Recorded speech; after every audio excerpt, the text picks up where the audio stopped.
what happens with a dysregulated immune system where you're constantly inflamed because you're constantly have too much glucose, too many reactive oxygen species in your mitochondria, you've got mental stress, you've got poisons and toxins from pollution, etc.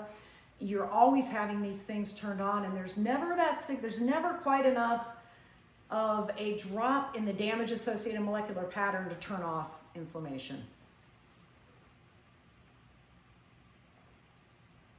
Excessive prostaglandins cause chronic pain, increased pain sensitivity, so that's called hyperalgesia or allodynia. That's when, like, if you just rub your skin and it hurts, well, that's not normal. That is increased pain sensitivity. Painful menstruation, heavy bleeding, all from prostaglandins. Cramping, muscle cramping, uterine cramping, gut cramping, all from prostaglandins. And then certain types of cancers we think are triggered by prostaglandins. So these are not benign little lipid molecules. We already talked about the medications that can turn them off. Aspirin, ibuprofen, naproxen, the list is long. And then the COX-2 specific, or mostly specific to COX-2 inhibitors, are gonna be like your Celebrex and your Mobic. And if you all remember, if anybody out there is old enough, there was Vioxx too. Vioxx was awesome for pain control, but it was then linked through a series of lawsuits to also promoting or propagating heart disease and heart attacks. So Vioxx was actually removed from the market, but in that same family of molecules, you still have Celebrex and Mobic. But that's what I'm talking about. You know now why these anti-inflammatories can potentially have all of these side effects, because they are massively turning off certain prostaglandins kind of systemically when you take them. So the risks of taking non-steroidal anti-inflammatories, which is one of the reasons I love natural medicine, because natural products don't seem to have any of these, or if they do, they're so tiny it's almost irrelevant. You would have to massively dose.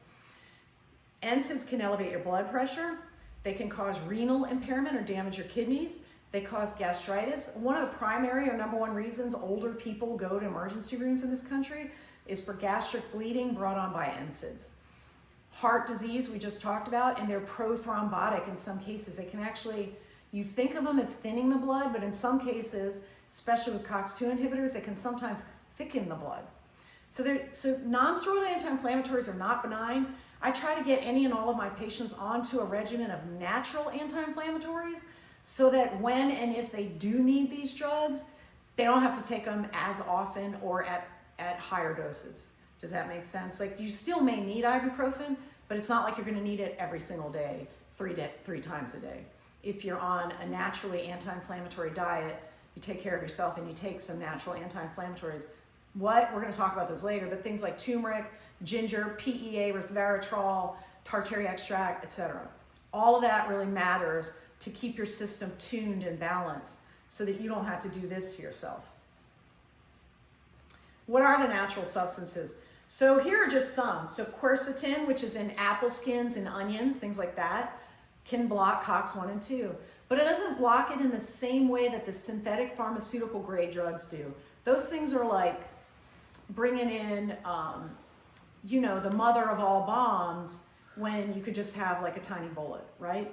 So synthetic drugs are designed to turn off a single enzyme at a massive level. The natural things are way more gentle and have also what's called the entourage effect. So usually natural things come with multiple molecules that are doing many beneficial things at once to achieve the same effect of a synthetic chemical that usually just turns off a single enzyme.